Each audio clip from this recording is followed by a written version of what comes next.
Ассаламу алейкум, Аллахқа иман келтірген мұсылман бір туғандар. Тілге жеңіл, бирок соолу көп болған сөздер.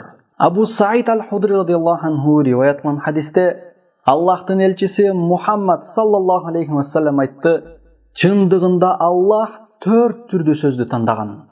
Алар субханаллах, альхамдулиллах, ла илаха иллаллах, Аллаху акбар. Кимде ким субханаллах, Аллахты бардық айып кемчилдиктерден арулайым деп айтса, андага 20 жакшылык жазылат. Жана андан 20 жамандык өчүрүлөт.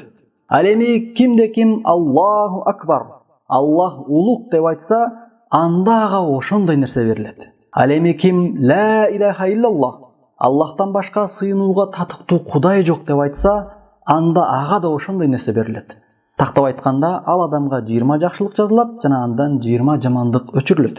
Ал эми ким альхамдулиллах, мактоолор Аллахка гана таандык деп эч бир себепсиз эле өзү каалап айта турган болсо, анда ага 30 жакшылык жазылат, жана андан 30 күнөөсү кечирилет. Муснад Ахмад. Aqulu qawli hadha wa astaghfirullah li wa lakum. Assalamu alaykum wa rahmatullahi wa barakatuh.